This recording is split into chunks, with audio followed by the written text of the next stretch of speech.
Hello, everyone. Thanks for dropping in. We're here at the Healing Body, Mind, and Soul Show, brought to you by Body, Mind, Soul TV and Media Network. And I'm your host, Ariel Asher. Today, I have the honor and the privilege to be with Jayne Ellegard, and I'm so excited to lean in and talk to her about how to empower yourself so that you're not stuck like a deer in the headlights after something traumatic in your financial area of life. We all know what it's like to be kicked hard in the first chakra after surviving 2020, and Jayne's going to help us lay a great foundation so that none of us feel caught without a plan. I'm just making it up off the cuff as I usually do, Jayne. But thank you so much for taking some time to lean in today and for taking time out of your busy schedule to be here on the Healing Body, Mind, and Soul show today. Well, thank you, Ariel. I'm delighted to be here. So, can you tell our listeners a little bit about what you do to empower women specifically in their financial area? I would love to. So I spent 34 years working in wealth management, in advisory type of roles. And I saw when women were really engaged in the conversation, it was so much easier for them when something did happen, a significant life event like a divorce or the death of a spouse or a career Yeah. transition. But I also saw women who were not engaged and involved in that conversation. And when something would happen, it was tremendously scary and overwhelming. And so 2.5 years ago, I left my corporate job to really just focus on financial education for women. So I don't actually do any advisory services. I'm not trying to sell anything, any products or manage your money or anything like that. I really want to provide women with a very safe space to learn those basic concepts that most of us were never taught. There was no class in high school. You didn't miss anything because there wasn't anything. It wasn't offered. That wasn't It on the wasn't agenda. offered, unfortunately, because this is just such a core piece of life that, for whatever reason, didn't get taught in the school systems, and still oftentimes isn't being taught. And so I really felt that I had the experience and the knowledge, and I just really wanted to be able to make an impact with women. That's awesome. I love that. So, who are your clients? I love what you're up to. So, what is the perfect client for you? Like, who are you serving these days? Well, Is my it those women marketing, in transition? it's a Women, lot of women in transition. My marketing team hates when I say it's for all women. I Because know. I think it is for many women. I think it's for women who, again, did not receive that education, have not gravitated towards, having an interest in this part of their lives. And yet we need to understand it. And so, but I think women in transition in particular, or I love when I get the opportunity to help women before that Yeah, significant life actually, event that takes was what I place. was asking behind the question is like I would like to empower people even younger, right? Yeah. So and really have them be able to speak the language because I feel very well, I wasn't interested, to be really honest with you, Yep. in that area, not at all. And there have been times when it's been slammed on me, and I had to take a hard look at things, you know. And I have some other friends that are that I've met throughout the years that are working in that area. I just love your educational stance. So when I was asking the question, I was really thinking in the back of my mind, like, what is the age demographic that we're talking here? Because, like, let's get people prepared. Let's get girls prepared, Yes. right? Um, Yeah. So in my courses, I've had women ages 25 to 75 go through my mm, class. But I also launched a book here in April, and I've had a lot of people say to me that they've purchased the book to give as college graduation gifts, wedding gifts, baby shower gifts. Because all of those are transitions that take place where learning about our finances can really have a significant impact. And the earlier and the younger that we understand how to utilize, a lot of the tools that are at our fingertips, that's just going to make a huge difference for our financial future. mm, sing it, sister. I was raised by a single mother, right? And she just had to do a crash course in leader of household, Yeah. right? So Yeah. she had to just. So I imagine all single mothers need to do this, and to have your expert guidance not only in the day-to-day financials, but planning for their future so that that they can really provide more for their children and for their and their lineage, their family. This is awesome stuff that you're up to. Now, what really is the driving passion here? You really just all of a sudden one day woke up and you were good at it. So tell us. I want to know a little bit more about that. You were kind of good at it, so you just decided, what the heck? I don't know. That doesn't sound. I think there's more to the story than that. I'd love to hear a little bit more about your story of what drives your passion around this. Well, I loved what I was doing. I really did. I had a wonderful career, and I was so incredibly blessed with being able to work with amazing clients who, I created trust and built relationships and helped them achieve their financial goals. And that was fantastic. But I started realizing that I wanted to have more flexibility in my own life, and the corporate world isn't always flexible, and I was in a leadership role, and so I was Mm, expected to be there and be present. And I wanted to eventually, when my son is now married, and I thought at some point they're going to have children, and I want to be a part-time nanny when that happens, because I only have one child, so I'm not going to have a lot of opportunities at grandchildren. And so a big part of it was wanting that flexibility, but I started taking some coaching classes, and I mm, became a certified career coach. And then I went through the Neuro Leadership Institute and became a brain-based or results-based coach, all based on neuroscience. And I really just wanted to somehow bring together that knowledge that I had, that I light up and get excited about talking about finances that most people don't. And so I was like, how can I combine that brain science and coaching and that experience and somehow help other women come to see this as a more welcoming and inviting topic than they have in the past? Because, I think part of it, Ariel, is this has been the financial industry has been a very male dominated industry. mm. And, not that there's anything wrong with that. That's just the way it's been. But I think a lot of the terminology is very masculine. For example, I always say to people, I don't like the B word, budget. I was Because, waiting for that. yeah, I know. I Well, was, I know what you thought I oh. was going to say. I wouldn't do that to you. I think to me, budget sounds like punishment. It's kind of like It diet. does. It's like I Right. don't want to go on a diet and I don't want to go on a budget, right? So I use the terminology of, what are you saving? Tomorrow's treasures. What are you saving for the future?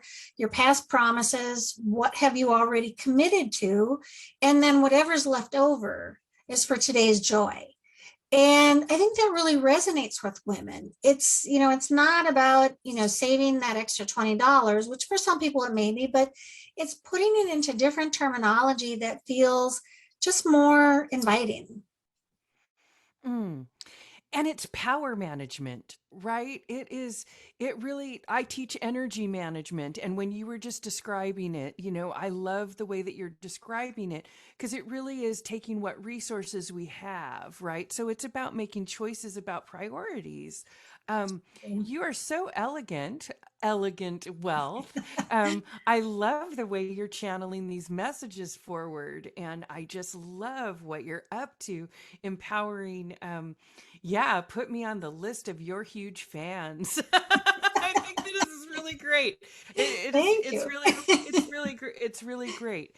I love your foresight, and I love the categories that you're helping women distribute power. For me, from the energetic standpoint, I see it as these are little buckets, right? I got a whole visual. I'm excited because when I get visuals, I don't even know if it's worthwhile to explain it to my listeners what I am seeing here, but I'll just go ahead and spend some energy. So, just as it's important to learn to budget your own personal power and energy, your finances are such a big part of that, right? Your finances. That's how much you've got to distribute somewhere. Isn't it smart to have a coach and an angel to help you direct the energy in a way that is always going to serve you and be beneficial for you? I love this. I Thank you. love Yeah, this. no, I It really think makes me think. it's really empowering. And I think when women are empowered around this particular topic, because it's something that we may have been, like you said, not interested in or afraid of, or I mean, I've had so many women say to me, my brain just doesn't do math or numbers. And so they steer away from making decisions about their finances. And yet women are so incredibly smart, and I think they undersell themselves. And when you gain that empowerment in this area, I think that confidence really oozes into all other aspects of your life, because money intertwines with so many aspects of our lives. It impacts your relationships, your career, your community, your charitable endeavors. I mean, there's just so many areas that this touches. And so when you gain that confidence here, it just flows into other aspects of your life. I love it. I love, love, love it. Do you have any super tips for any listeners who are going, oh my gosh, this is so me? What should I do today? Right? What can I do? Oh my gosh, I'm in a spiral. What do I do? Well, I think, one of the first things that I love having women do is first start a conversation with your girlfriends. Start bringing this up and talking about it, because I think one of the reasons that men have evolved oftentimes more so than we have is because they talk about this. Money isn't taboo for them. They almost see it as a competition or a game versus, we tend to not want to discuss it. And so a big thing is just starting to have conversations and ask your friends, how do you manage your money? How do you and your husband divvy up, the assets? Or do you have a one checking account, or do you have, separate checking accounts? And just starting to actually have those conversations is a huge way to just start to learn more and hear, what other people are talking about, and just starting to kind of invite, this topic and invite money into your life. Another thing is thinking about those money messages that you heard growing up and how they might be impacting you, because we often, heard something that, now we don't even realize, but that's why we're acting the way that we do around money. Like a friend of mine shared that she said, my mom and dad were both teachers, and it was like a badge of honor to be doing good in the world but not make any money. Oh, yeah. And so she said she went into nonprofit as a result, her first job, and was doing good and not making any money and very proud of that. And then realized, what? I can actually make an even bigger difference if I make money. Yeah, flipping that conversation is so hard.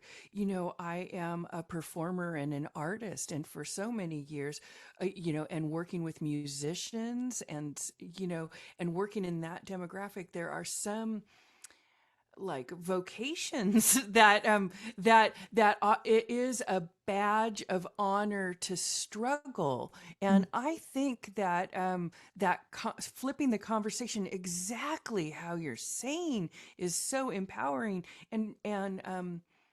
And people don't think of it. Really, it's just how we hold. It's just how we hold our mindset about it.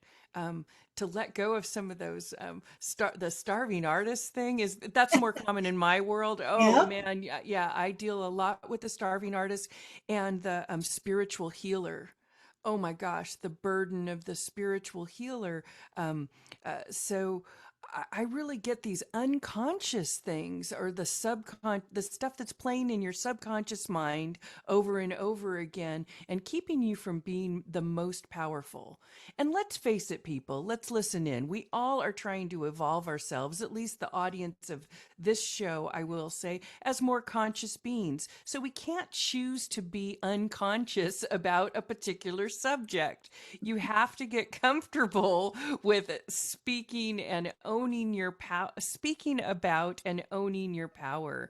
And I love I just love what Jayne was saying about it being a male dominated thing. It's time to balance things out. I don't think that women need to take over. I just think that there needs to be more perspective and a balanced way of being. And thank goodness we have educators, people who are up to who are excited and their fire is lit by talking this articulate language around your personal power in the financial realm. So if you want to get hold of Jayne, and I know you do because you want to get conscious about all the pieces of yourself. You can't say I'm going to get conscious about just about anything but not that. That is like you can't do that. It's not allowed. Talk about spiritual bypass. You also can't have financial bypass. So, Jayne, how can our listeners get a touch base with you? Where can they reach out to you so that they can make themselves more conscious in this area? Well, my website is www.elegantwealth.com, and elegant is spelled with two L's, like my last name, Ellegard. So a little play on my name there. So if you go onto my website, you can certainly find classes that I'm offering. I have an online course. So a variety of different ways, as well as my book, Financial Empowerment for Women. So all of that can be found on my website. So Fantastic. Okay, Jayne, I just love the time that I've spent with you. My brain just went in a million directions of how great it is to have somebody like you out there, and you really are raising the consciousness of the planet in so many ways. So many mothers can use some of your wisdom, and so many leaders of communities can use some of this wisdom. Thank you so much for the work that you do, and thank you for being an awakened leader on the planet, helping women with their finances and to empower themselves in the world. All right, everybody, that's going to wrap up for today. Thank you so much for leaning in. I have loved our last few minutes together, and I have loved my time here with Jayne. And I hope that you will reach out to Elegant Wealth. Remember, there are two L's in elegant, just like Jayne Ellegard. Okay, everybody, that's going to wrap it up for me today. Until next time, happy healing and do what makes your heart sing.